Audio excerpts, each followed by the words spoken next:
Selamat datang kembali di channel Borneo Trader. Bagi Bapak Ibu dan teman-teman yang baru pertama kali menemukan channel Borneo Trader di YouTube, saya ucapkan selamat menonton dan selamat bergabung. Di video kali ini saya akan menganalisa ada 8 saham. Yang pertama INTP, kedua SMGR, ketiga ASI, keempat IMAS, kelima SEN, keenam MNCN, ketujuh Link, dan ke-8 SCMA. Kita langsung saja ke saham pertama. Ada INTP yang di hari Jumat minggu lalu ditutup naik 3,13% ke harga 10.700. Kalau dilihat transaksi asing, net buy. Kalau dilihat dari broker samarinya, INTP diakumulasi. Kita langsung saja ke teknikalnya. Secara teknikal INTP rebound ya, karena memang di tanggal 16 kemarin itu come date dividen INTP. Jadi kemungkinan besar ex-date-nya kan di tanggal 19 di hari Senin, dan dividennya INTP itu ada di 500. Nah, perlu hati-hati nih. Kemungkinan besar dengan harga sekarang ya dividennya berarti sekitar hampir 5% ya. Jadi potensi besar ada dividen trap. Tapi kalau saya lihat ya, kalaupun dividen trap dari harga sekarang ya turunnya ya bisa offset ya di sekitaran 10.000 sampai 10.100. Jadi saya rasa masih aman. Kalaupun dividen trap masih aman untuk INTP, dan juga INTP kan ini bisa triple bottom. Jadi kalaupun nggak bisa langsung naik, untuk menjaga dividennya ya mungkin sebulan ke depan INTP akan bergerak sideways aja di range sempit, tektokan aja dia menjaga dividennya. Bisa aja di range harga 10.000 sampai 10.200.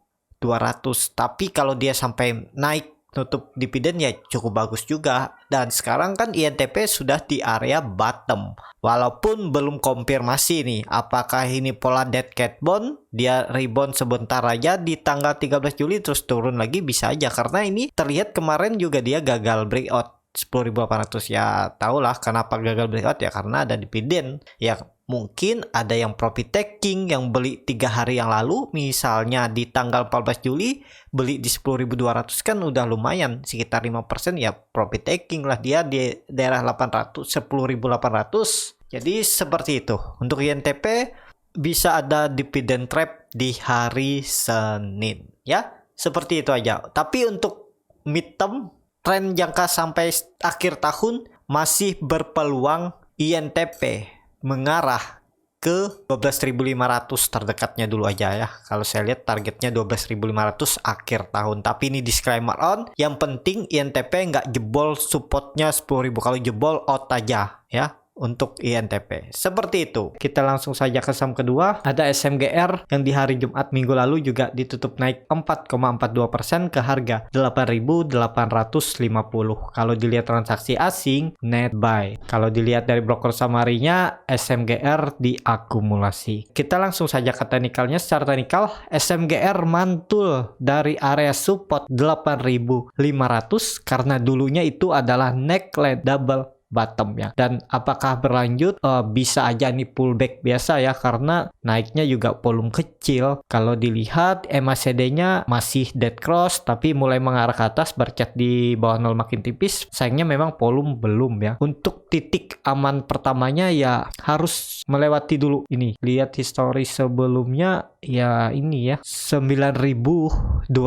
Kalau mampu lewat 9.200 ada potensi SMGR ke 10.000, dan bisa aja SMGR 1-2 minggu ke depan kalau nggak breakdown dia bergerak di range harga ini. Supportnya 8.500, resistennya 10.000. Lumayan juga 1.500 poin ya, potensi upset sekitar 20% kalau dari bawah ke atas ya, 16% ya, lumayan. Tapi ini disclaimer on ya. Kalau dilihat SMGR masih strong downtrend karena terus membuat low baru. Ini higher low barunya terus turun, dan juga lower low-nya juga terus turun. Cuman sekarang ada pantulan di 18.500. Asal jangan pola pullback biasa aja ya. Ternyata mantul biasa terus minggu ini dia koreksi dan jebol ya, potensinya bakal turun lebih dalam. Jadi minggu ini kalau bisa SMGR ke atas minimal 9.200.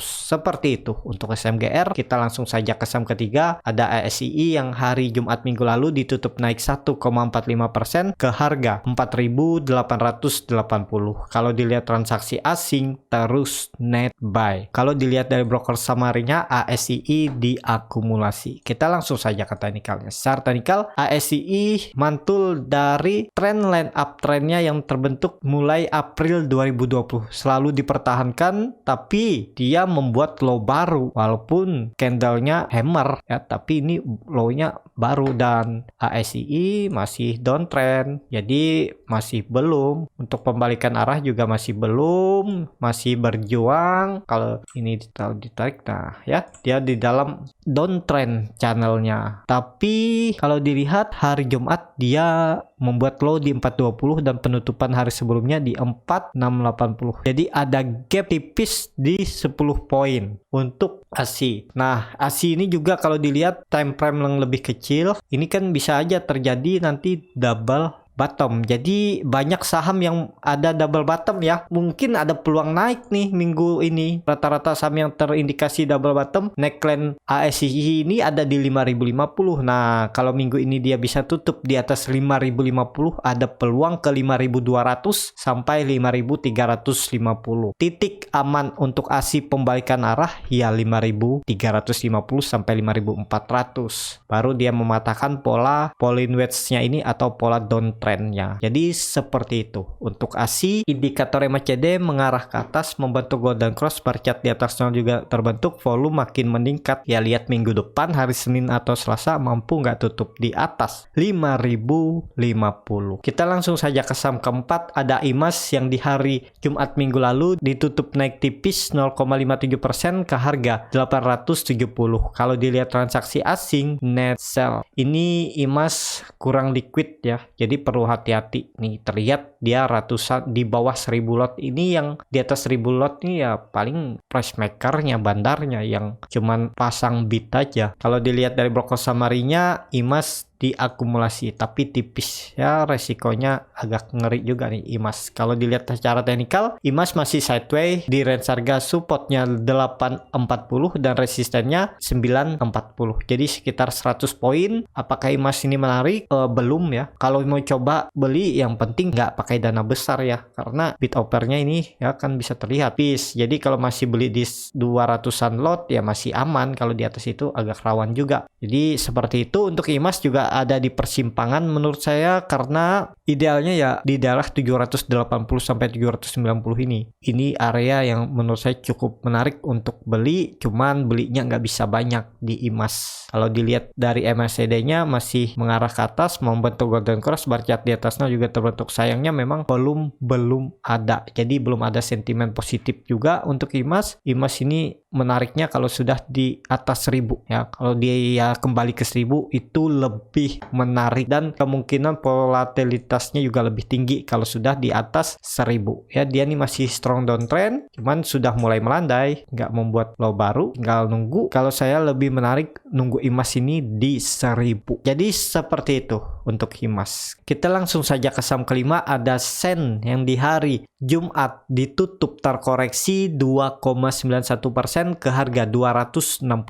Kalau dilihat transaksi asing net sell. Kalau dilihat dari broker summary-nya, SEN diakumulasi. Kita langsung saja ke teknikalnya. Secara teknikal, SEN ya dia lagi coba retest supportnya 260. Kalau bertahan bakal bagus, karena ini SEN juga udah reject ya. Nih dia gagal breakout terus di reject berapa kali ya, ini dia retest lagi. Tapi kalau saya lihat ya harusnya ada candle hijau di hari Senin. Kalau hari Senin dia candle merah tutup di bawah 260, mending jual aja, karena potensinya ini false breakout. Kalau dilihat volume memang tipis ya, saat koreksi 2 hari volume tipis ya, kuncinya Senin harusnya ada rebound. Kalau tetap candle merah apalagi tutup di bawah 260, ada peluang bakal turun lagi. Kalau ditarik ini dia masih dalam uptrend channelnya ya nih ya. Jadi ya mungkin ada satu candle merah, yang penting nggak jebol 260, masih bisa di hold SEN. Tapi kalau sudah jebol, jual aja atau profit taking yang punya dari daerah bawah, atau jual BP yang beli di daerah 252 atau 258, mending jual BP aja daripada dibawa cut loss Ya, jadi seperti itu. Untuk Sen hari Senin lihat candlenya, semoga aja hari Senin langsung candle hijau rebound. Minimal tutup ya di 274 ke atas lah kalau mau bagus untuk Sen. Jadi seperti itu. Untuk Sen kita langsung saja ke saham ke-6. Ada MNCN yang di hari Jumat ditutup naik 1,84% ke harga 830. Kalau dilihat transaksi asing net buy. Kalau dilihat dari broker saham harinya, MNCN didistribusi. Kita langsung saja ke teknikalnya. Secara teknikal, MNCN masih coba berjuang untuk kembali ke atas resistennya 840. 3 hari MNCN ini mencoba, namun di hari Jumat gagal juga. Tapi bagusnya dia selalu membuat low baru.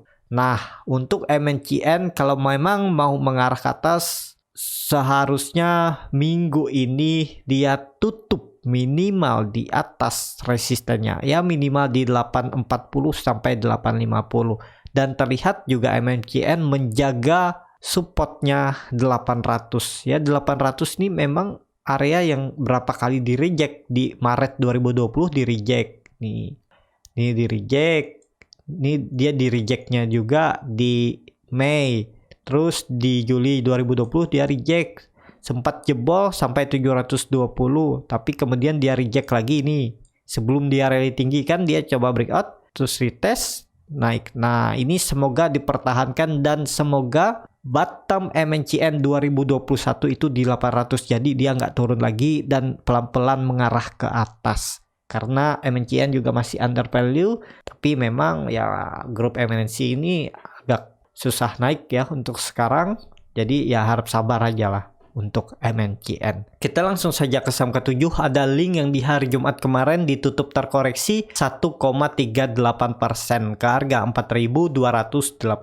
Kalau dilihat transaksi asing net buy. Kalau dilihat dari broker saham harinya, Link didistribusi. Kita langsung saja ke teknikalnya. Sebelum ke teknikal Link, saya punya info baru ya. Update tentang Link ini sekarang sedang merambah ke penggunaan digital health ya. Jadi dalam kesehatan juga membuat layanan Link tumbuh hingga 40%. Ya, ini merupakan sentimen positif. Kalau dilihat secara teknikal juga Link masih coba berjuang ya dan tetap bertahan di atas supportnya 4.280. Dan sekarang Link sudah di dekat price in-nya ya. Price in-nya atau harga wajarnya itu ya di sekitaran ini 4.800 sampai 5.000. Jadi sedikit lagi lah untuk kenaikan Link ya. Link ini juga sudah saya infokan bahkan dari 2.500 ya, kalau yang ikut grup itu ada saya infokan. Nah untuk sekarang sudah di dekat. Kalaupun mau coba spekulasi buy ya, trading kecil aja, cut loss saja kalau jebol 4.140, bisa cut loss di 4.130 dan target profitnya 4.500 kan. Cut lossnya tadi di 3%, target profit di 5%, kan lumayan. Ini Link di area support, jadi hari Senin harusnya ada rebound. Kalau dia gagal rebound ada potensi ke bawah lagi. Jadi seperti itu untuk Link juga sudah terlihat sideway dari Juni ya. Jadi dari awal bulan lalu dia sideway, tinggal nunggu momentum. Semoga aja dia mampu breakout. Kalau dilihat dia koreksi juga dengan volume kecil, dan hari Jumat dia reject supportnya 4280. Jadi seperti itu untuk Link yang sudah punya dari bawah, tetap hot aja Linknya selama di atas 4150. Link masih aman. Seperti itu untuk Link. Kita langsung saja ke saham terakhir. Ada SCMA yang ditutup terkoreksi 1,38% ke harga 2140. Kalau dilihat transaksi asing net sell. Kalau dilihat dari broker saham harinya, SCMA diakumulasi. Kita langsung saja ke teknikal. Secara teknikal SCMA juga cukup menarik karena dia mantul dari supportnya 2000 ya. Dia membuat candle doji dan lanjut naik. Sayangnya hari Jumat gagal breakout 2200. untuk SCMA ini wait and see aja dulu. Yang belum punya ya tunggu dia mampu nggak breakout hari Senin atau Selasa. Kalau bisa tutup di atas bisa buy on breakout, dan kalaupun dia false breakout ya udah cut loss lagi. Jadi target SCMA ini kalau dia bisa confirm breakout lagi ya akan ke 2500, menguji resistennya yang terbentuk dari Januari 2020 nih ya. Target selanjutnya 2500. Potensi upside kalau beli di atas resisten ya lumayan, masih 12%. Cut loss saja kalau jebol supportnya 2200. Jadi seperti itu untuk SCMA mending wait and see aja dulu. Juga saya akan perhatikan, kemarin saya sudah profit taking saat dia gagal breakout dan membuat candle anomali ini. Saya profit taking di hari keesokannya dan belum ada buy lagi, nunggu area-area yang bagus, harga-harga yang bagus untuk beli ya. Seperti itu. Terima kasih Bapak Ibu dan teman-teman yang sudah menonton video ini sampai habis. Apabila ada salah-salah pengucapan kata mohon maaf, dan kalau channel Borneo Trader ini bermanfaat bisa klik tombol subscribe dan nyalakan lonceng notifikasi. Ada kritik, saran ataupun pertanyaan bisa langsung tinggalkan di kolom komentar. Sampai ketemu di video selanjutnya. Tetap semangat, semoga bisa terus cuan.